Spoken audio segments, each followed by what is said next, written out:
Time dilation. Does anyone else feel like this workday has lasted about 2 million years?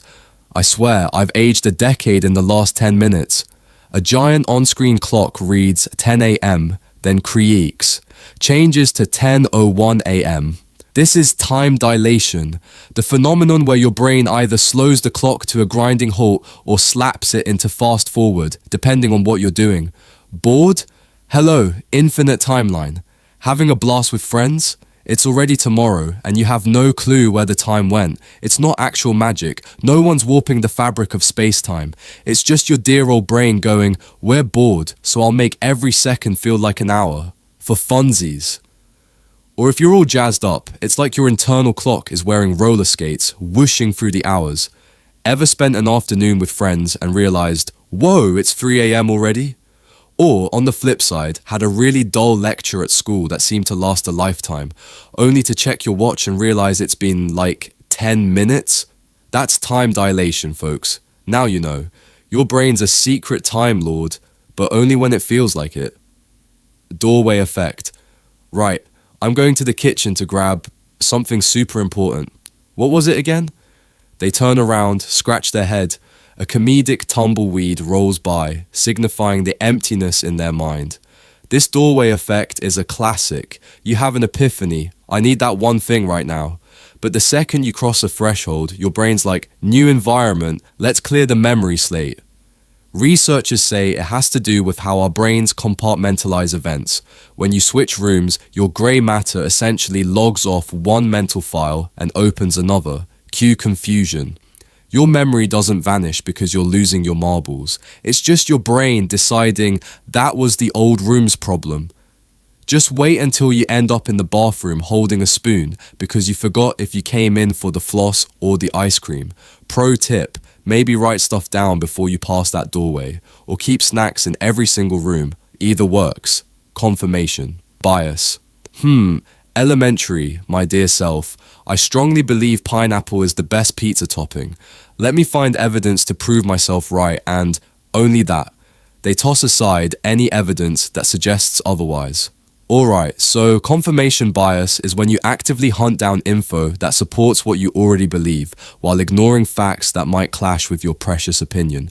It's like your brain is a bouncer that only lets in the thoughts wearing the VIP pass that says, we agree with you. You see it when folks only watch news channels that align with their views or follow social media accounts that echo their beliefs. It's like living in an echo chamber where you're always right, the sky is always green, if you say so, and pineapple belongs on pizza, no questions asked. Anchoring effect.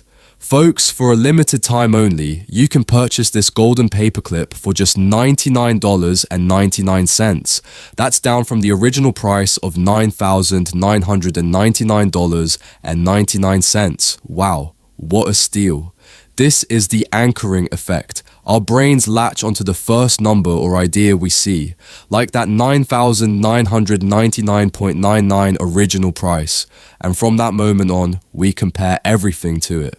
Suddenly $99.99 for a paperclip seems like a deal because the initial anchor was ridiculously high. Sneaky, right? It happens outside of shopping too. Salary negotiations, guess the jar of candies games, or even how we judge other people's first impressions.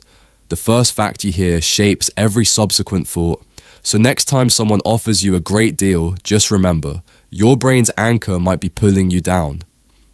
Availability, heuristic. Breaking news. A shark bit a surfer halfway across the world, so obviously if I even touch the ocean, I'm done for. Time to fill the bathtub with salt water if I want any aquatic fun.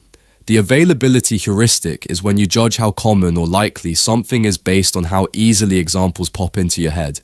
Hear about one plane crash, suddenly you think planes are dropping from the sky left and right. See one news story about a bizarre accident, you start bubble wrapping your entire house. You can thank 24-hour news and social media for fueling these fears. Just remember, if it's easier to recall, it feels more common, even if it's actually super rare. Go ahead, hit the beach, maybe not in a life vest, and enjoy. Statistically, your bigger risk is dozing off and getting a funky sunburn. Dunning-Kruger effect. I made mac and cheese from a box last night, so I consider myself a Michelin star level chef now. Move over, Gordon Ramsay. There's a new culinary genius in town. The Dunning-Kruger effect is where people with limited knowledge or skill in an area vastly overestimate their own competence. Meanwhile, real experts often downplay their abilities because they know how much more there is to learn. Newbies are all, I'm the best, while pros are like, I still have so much to figure out. You might see it at karaoke bars. Someone belts out a shaky tune and leaves the stage convinced they're the next Beyoncé. Meanwhile, the actual talented singer in the crowd is wringing their hands, worried they'll hit a flat note. If you think you're perfect at something after 5 minutes of experience, maybe ask for a second opinion. Hindsight, bias. Whew, I knew Team B would crush it.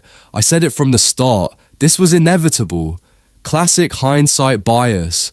After an event unfolds, our brains love rewriting history to say, yeah, I totally called that. Even if you were making bets on the other team all night, your memory morphs itself to preserve your brilliance, because who doesn't like thinking they can see the future?